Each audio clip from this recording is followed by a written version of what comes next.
নমস্কাৰ। আজি আকৌ মই শ্ৰী ভাস্কৰ কুমাৰ শৰ্মা অধিবক্তা গুৱাহাটী উচ্চ ন্যায়ালয়ে আপোনালোকৰ সন্মুখত উপস্থিত হৈছোঁ এটা আইনৰ বিষয়বস্তু। এই বিষয়বস্তুটো যোৱাৰ আগতে মোৰ যিবোৰ নতুন দৰ্শক তেওঁলোকক মই অনুৰোধ কৰিম মোৰ চেনেলটো যাতে ছাবস্ক্ৰাইব কৰি লয়, লাইক কৰে, শ্বেয়াৰ কৰে, কমেণ্ট কৰে। নতুন দৰ্শকসকলে আৰু যিসকল ব্যক্তি বা লোকে অলৰেডি লাইক, শ্বেয়াৰ, কমেণ্ট আৰু ছাবস্ক্ৰাইব কৰিছে তেওঁলোকক মই পুনৰাই আন্তৰিক ধন্যবাদ জনাইছোঁ। আৰু যিসকল ব্যক্তি বা লোকে মোৰ এই ভিডিঅ'সমূহ চাই আইনৰ বিষয়ে জানিবলৈ সক্ষম হৈছে অথবা লাভৱান হৈছে তেওঁলোকে নিশ্চয়কৈ মোৰ চেনেলটো ছাবস্ক্ৰাইব কৰি ল'ব বুলি মই আশাবাদী, লগতে লাইক, শ্বেয়াৰ, কমেণ্ট কৰিব বুলি মই আশাবাদী। আৰু যিসকল ব্যক্তি বা লোকে মোৰ এই ভিডিঅ'সমূহ চাই তেওঁলোকে যাতে ভিডিঅ'সমূহ শেষলৈকে চাই, অন্তলৈকে চাই আৰু এটা সমাপ্ত কৰি স্কিপ কৰি নাচায়। তেনেকৈ চালে বিষয়বস্তুটো বুজি পোৱাত জটিল হ'ব পাৰে, কাৰণ আপোনালোকে সকলোৱে জানে যে আইনৰ বিষয়বস্তুবিলাক অলপ আওপকীয়া আৰু কমপ্লেক্স। সেইকাৰণে মই এই বিশেষ অনুৰোধটো কৰিছোঁ আৰু আপোনালোকে অনুৰোধটো ৰক্ষা কৰিব বুলি মই আশাবাদী। এতিয়া আহিছোঁ আজিৰ বিষয়বস্তুলৈ। আজিৰ বিষয়বস্তুটো বিশেষকৈ যিসকল এনিমেল লাভাৰ আছে, অৰ্থাৎ যিসকল ব্যক্তি বা লোকে জীৱ জন্তুক যথেষ্ট ভাল পাই, মৰম কৰে, তেওঁলোকৰ বাবে এই ভিডিঅ'টো আজি বনোৱা হৈছে। কাৰণ জীৱ জন্তুক যিসকল ব্যক্তিয়ে ভাল পায়, যাক আমি এনিমেল লাভাৰ বুলি কওঁ, তেওঁলোকে এইটো জনাটো উচিত যদি কোনোবা জীৱ জন্তুক বা এনিমেলক যদি নিষ্ঠুৰতা ভাৱ দেখুৱাই বা অত্যাচাৰ কৰে বা মাৰে, কিল কৰে, তেতিয়া আইনত কেনেকুৱা ধৰণৰ ব্যৱস্থা আছে এই বিষয়ে জনাটো উচিত। চমুকৈ কৈ থওঁ, আমাৰ এখন আইন আছে, সেই আইনখনৰ নাম হৈছে prevention of cruelty to animals act 1960। এই আইনখনত ছেকশ্যন 11ত এনিমেলক যদি বেয়া ব্যৱহাৰ কৰে, অত্যাচাৰ কৰে, অৰ্থাৎ ক্ৰুৱেলিটি কৰে, তেতিয়াহ'লে পানিছমেণ্ট হ'ব পাৰে। এই আইনখনৰ ছেকশ্যন 11ত উল্লেখ আছে। কিন্তু আজিৰ বিষয়বস্তুটো হৈছে এই ছেকশ্যন 11ত যিখিনি পানিছমেণ্টৰ কথা আছে, সেই পানিছমেণ্টখিনি উপযুক্ত নহয়। যদি কোনোবা ব্যক্তি বা লোকে এনিমেলটোক বা জীৱ জন্তুক অত্যাচাৰ কৰিছে, মাৰপিট কৰিছে, বেয়া ব্যৱহাৰ কৰিছে, নিষ্ঠুৰ ভাৱ দেখুৱাইছে, নিষ্ঠুৰতা দেখুৱাইছে, তেতিয়াহ'লে যিটো পানিছমেণ্ট হ'ব এই আইনৰ অধীনত ছেকশ্যন 11ত, সেইটো উপযুক্ত নহয় বুলি বহুতে ধাৰণা কৰে।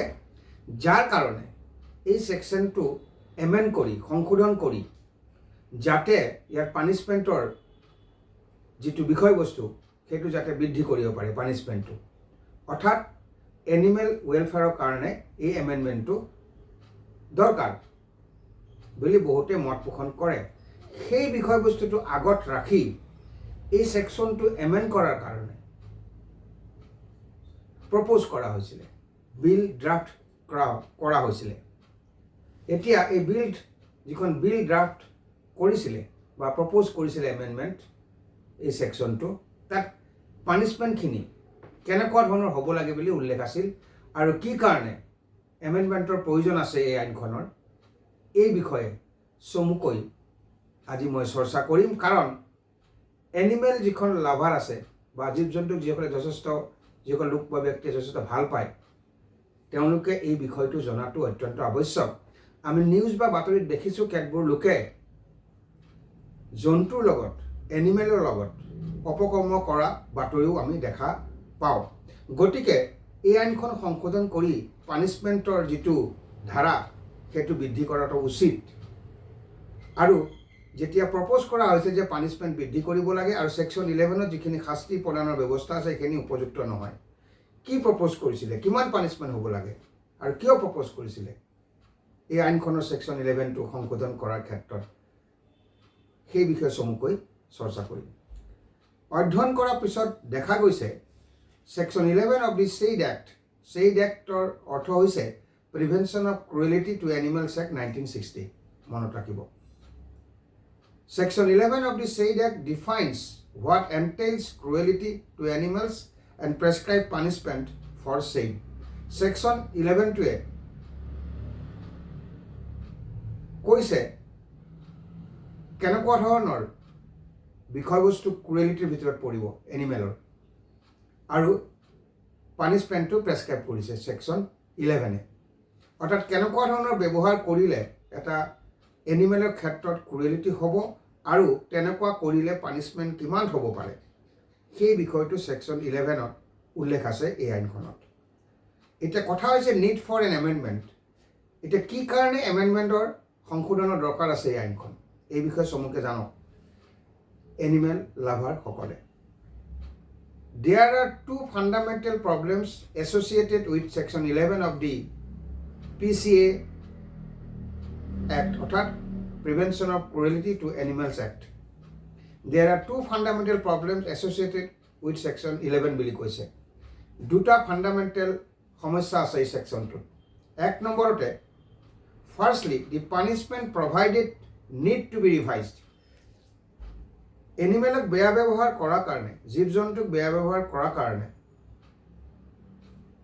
ক্ৰুৱেলিটি কৰাৰ কাৰণে যিটো পানিছমেণ্ট প্ৰভাইড কৰা হৈছে ছেকশ্যন 11ত, সেইটো ৰিভাইজৰ দৰকাৰ আছে বুলি কৈছে কেটবোৰে। Secondly, the penalties provided under Section 11 may have been adequate in the 1960s, but this punishment need to be revised.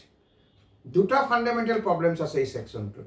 এক নম্বৰত কৈছে যিটো পানিছমেণ্ট শাস্তিৰ ব্যৱস্থা আছে ছেকশ্যন 11ত সেইটো ৰিভাইজ কৰাৰ দৰকাৰ আছে প্ৰথমতে।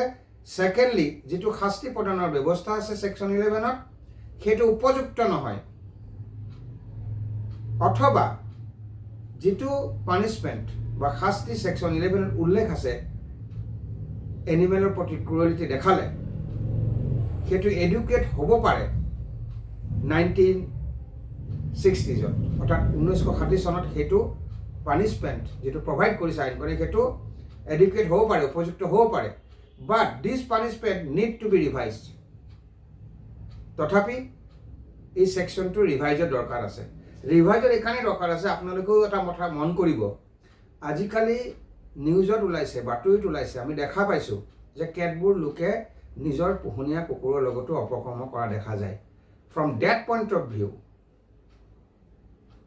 এই আইনখনৰ যিটো পানিছমেণ্টৰ কথা আছে ছেকশ্যন 11ত ৰিভাইজ কৰাৰ বা এমেণ্ড কৰাৰ অতি আৱশ্যকতা আহি পৰিছে বুলি কেতবোৰে মত পোষণ কৰিছে। Study reveals that despite the gravity of the offenses, the punishment prescribed is the same.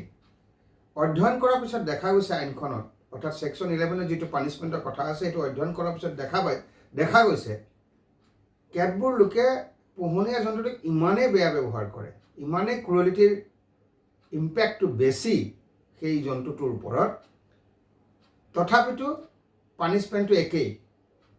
অৰ্থাৎ মই একেবাৰে কৈ দিছোঁ ছেকশ্যন 11ত পানিছমেণ্ট কিমান হ'ব পাৰে ছেকশ্যন 11ত। কেতিয়াবা পোহনীয়া জন্তুটো বা অথবা অন্য জীৱ জন্তুকো কেতবোৰ লোকে ইমান বেয়া ব্যৱহাৰ কৰে, ক্ৰুৱেলিটিৰ ইম্পেক্টটো ইমান বেছি, ক্ৰুৱেলিটিৰ ইম্পেক্টটো বেছি হ'লে পানিছমেণ্টটো নেচাৰেলি বেছি হ'ব লাগে। ধৰি লওক উদাহৰণস্বৰূপে মই যদি কোনোবা এটা মানুহক একচৰ মাৰোঁ, একচৰ মাৰিলে যিটো পানিছমেণ্ট হ'ব পাৰে, যেতিয়া মই যে মানুহটো ধৰি কাণখন কাটি দিওঁ চুৰি এখনেদি, তেতিয়া ডেফিনেটলি পানিছমেণ্টটো বেছি হ'ব কাণখন কটাৰ কাৰণে।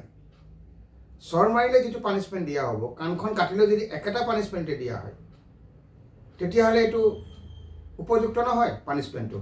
এনিমেলৰ ক্ষেত্ৰতো একেটা কথাই হৈছে, কিছুমানে এনিমেলটোক বহুত বেয়া ব্যৱহাৰ কৰে কিন্তু পানিছমেণ্ট যিটো দিয়া আছে পানিছমেণ্টটো ছেইম হয়। এতিয়া আপুনি জানি থওক যে ছেকশ্যন 11ত পানিছমেণ্ট কিমান হ'ব পাৰে যিটো এক্সিষ্টিং হৈ আছে। দি মিনিমাম পানিছমেণ্ট ইজ অফ ₹10। মন কৰক, এনিমেলটোক বেয়া ব্যৱহাৰ কৰিব, ক্ৰুৱেলিটিৰ ইম্পেক্টটো ইমানেই বেছি থাকিব এনিমেলৰ ওপৰত, তথাপি পানিছমেণ্টটো কি ধাৰ্য কৰিছে? 10 টকা ফাইন, জৰিমনা। For a subsequent cruel act within 3 years। প্ৰথম অফেন্সটো কৰাৰ 3 বছৰৰ ভিতৰত যদি একেটা অফেন্সে কৰে তেতিয়াহ'লে punishment can extend up to fine of ₹100 only or imprisonment of 3 months or both. অৰ্থাৎ আপুনি ছেকশ্যন 11ত যিটো পানিছমেণ্টৰ কথা আছে মই উল্লেখ কৰা আইনখনত, অফেন্সটো যিমানেই ক্ৰুৱেল নহওক কিয় আপুনি এনিমেলটোক যিমানেই বেয়া ব্যৱহাৰ নকৰক কিয় ক্ৰুৱেলিটিৰ ইম্পেক্টটো বেছি হ'লেও কিন্তু পানিছমেণ্ট সেই একেটাই হ'ব ₹10 ছাবচিকুৱেণ্ট অফেন্সৰ কাৰণে উইদিন 3 ইয়াৰ্ছত 100 টকা পৰ্যন্ত ফাইন হ'ব পাৰে আৰু কাৰাবাস 3 মাহ অথবা জৰিমনা আৰু কাৰাবাস 2টা হ'ব পাৰে যদি ভালকৈ অধ্যয়ন কৰা যায় তেতিয়াহ'লে দেখা যাব যিটো পানিছমেণ্টৰ কথা এতিয়া উল্লেখ কৰিছে ছেকশ্যন 11ত সেইটো উপযুক্ত নহয় কাৰণ অফেন্সটো আজিকালি এনিমেলৰ ক্ষেত্ৰত বিভিন্ন ধৰণৰ হৈ পৰিছে কেতবোৰে আকৌ অপকৰ্মও কৰে এনিমেলৰ লগত তো ডেফিনেটলি অপকৰ্ম কৰিলে এনিমেলৰ লগত তাৰ পানিছমেণ্টটো বেছি হোৱাটো উচিত সেইকাৰণে এই আইনখনৰ ছেকশ্যন 11 এমেণ্ডমেণ্ট কৰাৰ কাৰণে প্ৰপ'জ কৰা হৈছিলে বিল এখন ড্ৰাফ্ট কৰা হৈছিলে এতিয়া আগৰ জেগালৈ আহিছোঁ আগৰ বিষয়বস্তুলৈ দি সুপ্ৰিম কোৰ্ট অধ্যয়ন কৰাৰ পিছত দেখা গৈছিল যে অফেন্সৰ এনিমেলটো বেয়া ব্যৱহাৰ কৰা হয় আৰু ইম্পেক্টটো যদি বেছি হয় বেয়া ব্যৱহাৰৰ ক্ৰুৱেলিটিৰ এগেইনষ্ট দি এনিমেল তো ইম্পেক্টটো যদি বেছি হয় তথাপিতো পানিছমেণ্ট কিন্তু একেটাই হয় ছেকশ্যন 11ৰ মতে সেইকাৰণে supreme court observed the inadequacy of the penalty in animal welfare board of India versus A Nagaraja এই কেছটো সুপ্ৰিম কোৰ্টে অবজাৰ্ভ কৰিছিলে যিটো শাস্তি আছে পেনাল্টি আছে আইনখনত সেইটো উপযুক্ত নহয় They advise the government to amend this section to match the society's current needs. আৰু এটা এডভাইচ দিয়া হৈছিল যে এই ছেকশ্যনটো এমেণ্ড কৰিব লাগে সংশোধন কৰিব লাগে কাৰণ ছ'চাইটিৰ যিটো কাৰেণ্ট নিডছ আছে এনিমেলৰ প্ৰতি সেইটো সলনি হৈছে অৰ্থাৎ এনিমেলক বহুত বেয়া ব্যৱহাৰ কৰে কেতবোৰ লোকে অপকৰ্মও কৰে সেইকাৰণে এমেণ্ডমেণ্টটো দৰকাৰ আছে এতিয়া propose amendment A draft bill called the Draft Animal Welfare Act 2011 was the first proposed amendment that sought to replace the Prevention of Cruelty to Animals Act of 1960. In 1960 যিখন Act আছে Prevention of Cruelty to the Animals Act of 1960 এই আইনখন replace কৰাৰ কাৰণে draft কৰা হৈছিলে বিল এখন যাক আমি ক'ব পাৰোঁ ড্ৰাফ্ট এনিমেল ৱেলফেয়াৰ এক্ট 2011 এইখন ড্ৰাফ্ট কৰা হৈছিলে যাতে prevention of cruelty to animals act 1960 এখন ৰিপ্লেচ কৰিব পাৰি an amendment to the act has been prescribed by the 2016 amendment bill wherein for the first offense a fine of not less than 3,000 rupees but which may extend to 5,000 rupees has been prescribed. এই যে propose কৰিছিলে বিল এখন আনিছিলে যিখন আইনৰ কথা কৈছোঁ সেই আইনখন ৰিপ্লেচ কৰিব লাগে যাতে কাৰণ যিটো পানিছমেণ্ট প্ৰেছক্ৰাইব কৰা ছেকশ্যন 11 সেইটো উপযুক্ত নহয় গ্ৰেভিটি অফ দি অফেন্সটো যদি চোৱা যায় এগেইনষ্ট দি এনিমেল সেইকাৰণে draft animal welfare act 2011 first propose amendment অনা হৈছিলে The amendment to the Act has been prescribed by the 2016 Amendment Bill. 2016 Amendment Bill খন propose কৰা হৈছিলে prescribe কৰা হৈছিলে wherein 2016 Amendment Billত কোৱা হৈছিলে for the first offense মানে যদি এনিমেলক বেয়া ব্যৱহাৰ কৰে বা তাৰ ক্ৰুৱেলিটিৰ ইম্পেক্টটো বাঢ়ি যায় এনিমেলৰ ওপৰত অৰ্থাৎ অফেন্স এগেইনষ্ট এনিমেল যদি ফাৰ্ষ্ট অফেন্স হয় a fine of not less than 3,000 rupees জৰিমনাটো 3,000তকৈ কম হ'ব নালাগে নতুন যিখন এমেণ্ডমেণ্ট বিল আহিছে 2016 তাত এই কথাটো কোৱা আছে ফাৰ্ষ্ট অফেন্স এগেইনষ্ট দি এনিমেল সেইটো জৰিমনা 3,000তকৈ কম হ'ব নালাগে but which may extend to 5,000 rupees has been prescribed 3,000তকৈ কম হ'ব নোৱাৰে কিন্তু পিছত 5,000 টকা পৰ্যন্ত এই জৰিমনাটো বৃদ্ধি পাব পাৰে এই কথাটো উল্লেখ আছিল 2016 এমেণ্ডমেণ্ট বিলখনত in the case of second or subsequent offence committed within 3 years of the previous offence, a fine of not less than 5,000 rupees, but which may extend to 10,000 rupees, or with imprisonment for a term which may extend to 6 months, or with both was prescribed. এই 2016 যিখন amendment বিল propose কৰা হৈছিলে তাত কোৱা হৈছে first offence against animal তাৰ ফাইনটো 3,000তকৈ কম হ'ব নোৱাৰে, পিছত which may extend to 5,000 rupees 5,000 টকা পৰ্যন্ত জৰিমনাটো বৃদ্ধি পাব পাৰে। সেইটো প্ৰেছক্ৰাইব কৰা হৈছিল এই বিলখনত। আৰু যদি ছেকেণ্ড অফেন্স কৰে, একেটা অফেন্স যদি ছাবচিকুৱেণ্টলি কৰে এগেইনষ্ট দি এনিমেল, অৰ্থাৎ কোনোবা ব্যক্তিয়ে যদি একেটা অফেন্সেই এনিমেলটোৰ এগেইনষ্টত যদি ছাবচিকুৱেণ্টলি পিছত কৰে within 3 years of the previous offence, এটা ফাৰ্ষ্ট অফেন্স কৰিলে এগেইনষ্ট দি এনিমেল, ফাৰ্ষ্ট অফেন্স কৰাৰ পৰা 3 বছৰৰ ভিতৰত যদি একেটা অফেন্সেই কৰে ৰিপিট ছাবচিকুৱেণ্টলি 3 বছৰৰ ভিতৰত, তেতিয়াহ'লে 5,000তকৈ কম জৰিমনা হ'ব নালাগে সেই বুলি প্ৰেছক্ৰাইব কৰিছিল এই বিলখনত। But which may extend to 10,000 rupees যদি ছাবচিকুৱেণ্ট অফেন্স এটা এগেইনষ্ট এনিমেলৰ এগেইনষ্টত কৰে। এই এমেণ্ডমেণ্ট যিখন বিল 2016ত আহিছে তাত কৈছে একেটা অফেন্সেই প্ৰথমতে যিটো অফেন্স কৰিলে এনিমেলৰ এগেইনষ্টত উইদিন 3 yearsৰ ভিতৰত যদি আকৌ একেটা অফেন্সে কৰে তেতিয়াহ'লে জৰিমনা 5,000 টকাতকৈ কম হ'ব নালাগে বুলি এই এমেণ্ডমেণ্ট বিলখনত কোৱা আছে। আৰু which may extend to 10,000 rupees আৰু 10,000 টকালৈ জৰিমনাটো বৃদ্ধি পাব পাৰে, or with imprisonment for a term, অথবা কাৰাবাস হ'ব পাৰে 6 মাহ পৰ্যন্ত, অথবা জৰিমনা আৰু কাৰাবাস দুয়োটাই হ'ব পাৰে। এই বিষয়টো যিখন 2016 এমেণ্ডমেণ্ট বিল প্ৰপ'জ কৰিছিল তাত উল্লেখ আছিল। অৰ্থাৎ আগৰ যিটো 2011 Section 11 of the Prevention of Cruelty to Animals Act 1960 যিটো Section 11 আছে পানিছমেণ্ট, তাত পানিছমেণ্ট যিটো আছিলে শাস্তিটো বহুত কম আছিলে, 10 টকা ফাইন, ছাবচিকুৱেণ্ট অফেন্স 100 টকা, অথবা জৰিমনাৰ কাৰবাৰ দুইটা হ'ব পাৰে। অফেন্সটো যেনেকুৱাই নহওক লাগে এগেইনষ্ট দি এনিমেল, কিন্তু এই প্ৰপ'জ বিলত কৈছে এইটো হ'ব নোৱাৰে। যদি gravity of the offence against the এনিমেলটো বেছি হয় তেতিয়াহ'লে তাৰ শাস্তিটো বৃদ্ধি পাব লাগে। আৰু কেনেদৰে বৃদ্ধি পাব লাগে এই কথাটো মই উল্লেখ কৰিলোঁ। এতিয়া the recently propose amendment is by the ministry of fisheries, animal husbandry and dairying. 2016ত এমেণ্ডমেণ্ট বিলখন আনি প্ৰপ'জ কৰা হৈছিলে এই আইনখন 1960 আইনখন ৰিপ্লেচ কৰাৰ ক্ষেত্ৰত। তাত কিমানটো পানিছমেণ্ট হ'ব লাগে এইটো প্ৰপ'জ কৰা হ'ল, এইটো মই কৰিলোঁ। ৰিচেণ্টলি আকৌ প্ৰপ'জ কৰিছিলে, ৰিচেণ্টলি আকৌ এমেণ্ডমেণ্টটো প্ৰপ'জ কৰিছিল কোনে? Ministry of fisheries, animal husbandry and ডায়েৰিং।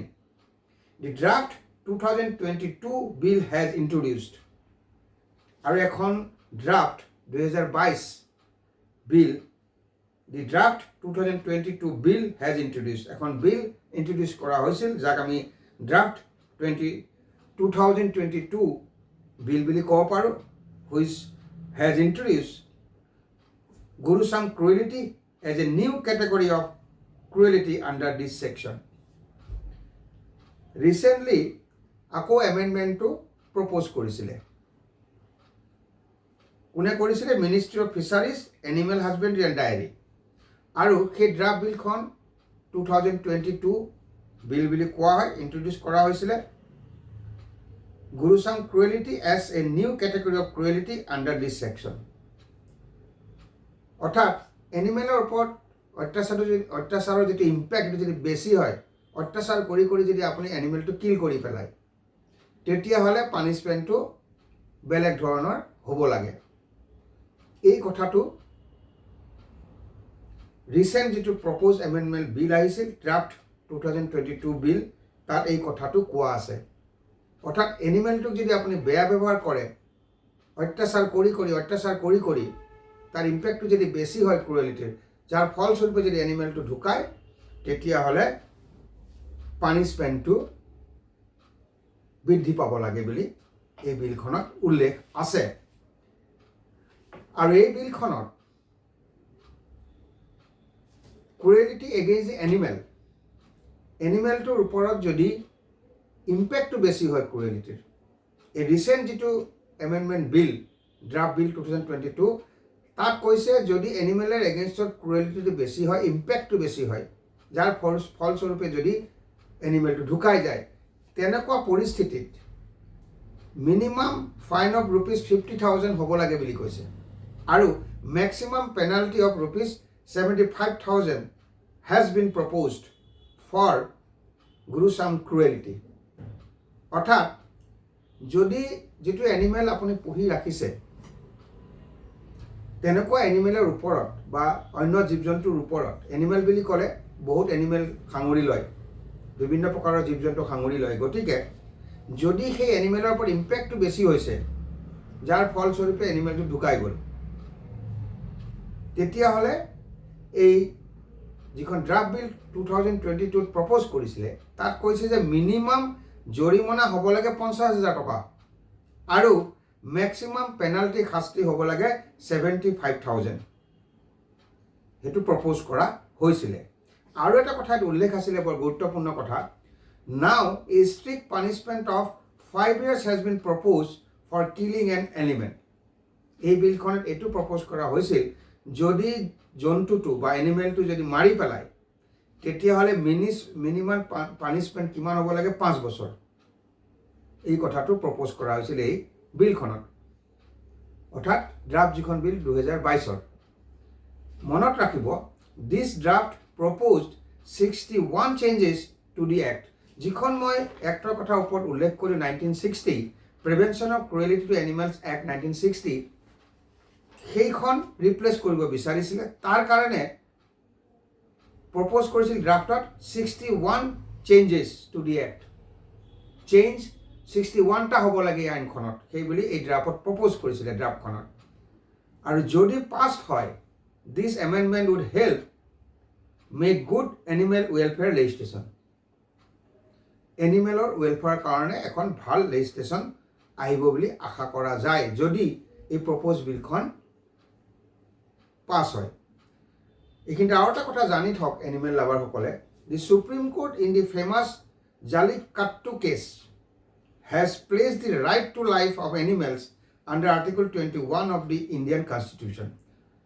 Supreme কোৰ্টে এটা ফেমাছ কেছত কৈছে, কি কেছটোৰ নাম হৈছে জালিকাট্টু কেছ, য'ত সুপ্ৰিম কোৰ্টে প্লেচ কৰিছে the right to life of animals under article 21 of the Indian constitution. Right to life of এনিমেলৰ যিটো কনচেপ্ট, সেইটো আৰ্টিকল 21ত প্লেচ কৰিছে সুপ্ৰিম কোৰ্টে এই jallikattu কেছটোত। Moreover, Article 51, capital A, capital A, G, small g, within bracket, is a fundamental duty cast upon all of us which takes about protecting wildlife and the environment. অর্থাৎ Constitutional Article 51, capital A, small g, within bracket, কৈছে Article 51A G is a fundamental duty, যিটো আমাৰ ওপৰত দিছে fundamental duty টো, which talks about protecting wildlife protectionৰ কথা কয়, আৰু যিটো এনভাইৰনমেণ্ট বুলি আমি কওঁ সেইটো প্ৰটেক্ট কৰিব লাগে, আৰু সেইটো আমাৰ ডিউটি বুলি কৈছে, ফাণ্ডামেণ্টেল ডিউটি বুলি সুপ্ৰিম কোৰ্টে কৈছে। গতিকে এই আলোচনাৰ পৰা দেখা গ'ল যে prevention of cruelty to animals act, অৰ্থাৎ যদি কোনোবা জীৱ জন্তুক যদি অত্যাচাৰ কৰা হয়, তেতিয়াহ'লে ছেকশ্যন 11ত ইয়াৰ পানিছমেণ্টৰ ব্যৱস্থা আছে। কিন্তু যিটো পানিছমেণ্টৰ ব্যৱস্থা আছে সেইটো উপযুক্ত নহয়, কাৰণ আজিকালি দেখা যায় কেতবোৰ লোকে জীৱ জন্তুক যথেষ্ট পৰিমাণে অত্যাচাৰ কৰে, আৰু অত্যাচাৰৰ ফলস্বৰূপে মৃত্যুৰ মুখত পৰাও দেখা যায়, আৰু লগতে এইটোও দেখা গৈছে যে কেতবোৰ লোকে এনিমেলৰ লগত অপকৰ্মও কৰে। গতিকে এই আইনখনৰ ছেকশ্যন 11ত যিটো শাস্তি প্ৰদানৰ ব্যৱস্থা আছে সেইটো ৰিপ্লেচ কৰিব লাগে শাস্তিটো। প্ৰথমতে শাস্তিটো আছিলে যেনেকুৱা ধৰণৰে অফেন্স আপুনি নকৰক কিয় এগেইনষ্ট এনিমেল, পানিছমেণ্ট এটাই হৈছিলে, সেইটো হৈছে জৰিমনা 10 টকা, আৰু ছাবচিকুৱেণ্ট অফেন্সৰ কাৰণে উইদিন 3 ইয়াৰ্ছত যদি ছাবচিকুৱেণ্ট অফেন্সটো কৰে তেতিয়া জৰিমনাটো 100 টকা পৰ্যন্ত হ'ব পাৰে অথবা কাৰাবাস হ'ব পাৰে 3 মাহ অথবা কাৰাবাস আৰু জৰিমনা দুইটা হ'ব পাৰে। এইটো সেকশ্যন 11।